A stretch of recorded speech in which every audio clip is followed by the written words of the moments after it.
Friends, today we will talk about the Congress Manifesto. It's been in the news for a variety of reasons, but we are going to focus on the economic guarantees. The Congress says these will be transformational. Of course, if the Congress comes to power, it will look to implement them. Are these various promises truly transformational? Can they even be afforded? Do we have the funds to back them? These are some questions that we are going to answer today.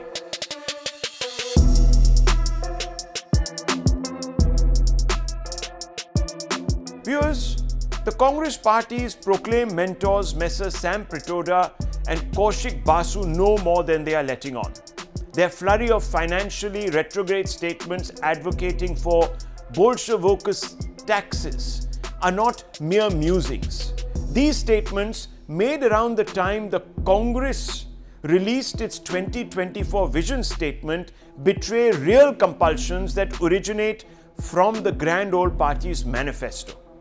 Pitroda and Basu realize money will have to be raised by the bucketfuls to fund the promises made by the Congress in its electoral mission statement.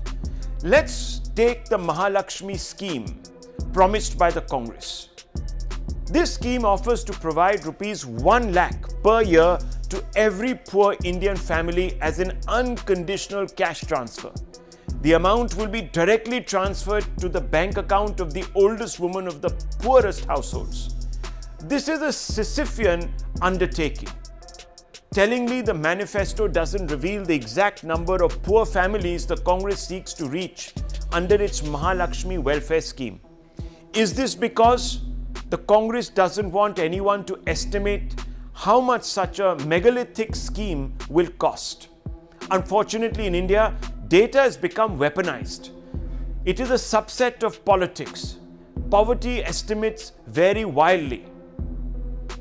Niti Aayog's multi-dimensional poverty index pegs the poverty ratio at around 11%, but it could also be as low as 5% if one considers the latest data from the government on India's consumption expenditure. Then again, the Tendulkar Committee estimates that 25.7% of the rural population and 13.7% of the urban population live in poverty.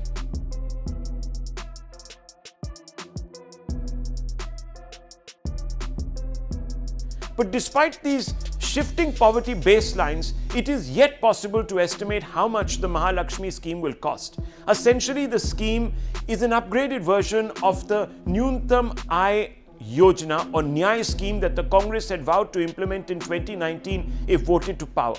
At the time, the Congress was considering an unconditional cash transfer of rupees 70,000 a year to the poorest 20% of all Indian families, roughly 5 crore households.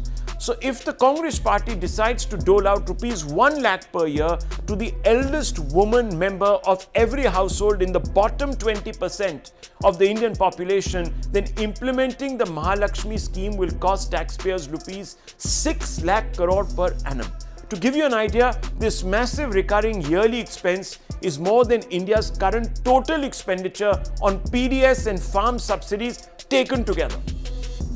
Talking about handing out cash, the Congress manifesto additionally promises to double wages under Manrega to rupees 400 per day for a minimum of 100 days. At present, the average allowance under Manrega to each recipient is set at rupees 289 per day.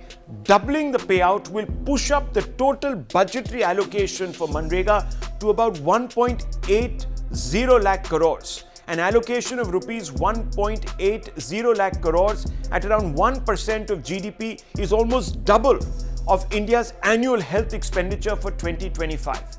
Now let's consider the Congress promise of passing a legislation guaranteeing MSP or minimum support price fixed at C2, which is actual cost, and 50% more of that actual cost. This is in line with the Swaminathan Committee's recommendations that the Congress wholeheartedly backs. The Union government has estimated that such a law guaranteeing MSP fixed to C2 plus 50% would force the government to buy all crops produced in the country at a prohibitive rupees 10 lakh crore per annum. Some have, however, rubbished this number, rejecting the notion that the centre will be obliged to purchase all crops produced across the country. But legal experts disagree. Creating a reasonable classification, excluding certain crops, could spell legal problems. How, for instance, can the government justify excluding subsistence farmers growing vegetables from the ambit of the MSP law? Would not that be unfair? To put things in perspective, an annual expenditure of rupees 10 lakh crore is more than the annual average expenditure the government has undertaken in infrastructure in the last 7 fiscal years. A total of rupees 67 lakh crores was spent between 2016 and 2023 as infra expenditure. High on the Congress Party's list of manifesto priorities is the Right to Apprenticeship Act. This is touted as the world's first of its kind skilling program. The law guarantees a 1-year apprenticeship to graduates and diploma holders in a private or PSU company. Under the Act, each apprentice will be mandatorily paid rupees 1 lakh stipend annually. Such a scheme, calculated on the number of graduates and diploma holders completing their course each year, will cost the taxpayer approximately 1 lakh crore. This number is around a sixth of India's total budgetary defence outlay for FY 2025. There is also another less noticed ticking financial time bomb: the promise of an education loan waiver. This alone is estimated to cost the exchequer rupees 1 lakh crore. These are just some of the bigger welfare schemes the Congress has promised to implement if voted to office. But there are several other unconditional bursaries that will need budgetary support. The Congress has also vowed to carry out an unspecified number of socio-economic and caste surveys. These are very expensive by themselves. Just look at how much it cost the Congress to do one in Karnataka, or the one that was conducted when the UPA was in power but never revealed. Correct that to inflation and you will know that it is a very, very big number. Aside from the practical difficulty of funding these schemes without resorting to levying stiff cesses and taxes, which will trigger inflation, and restrictive monetary policies, which will have a downing effect on growth, these model schemes are also highly patronizing of the have-nots. But perhaps most importantly, such schemes absolve any prospective Congress government of any moral obligation towards creating meaningful jobs. Clearly, a populist Congress looking for the shortest route to power has decided to skip the stairs and take the elevator instead. Thank you for watching.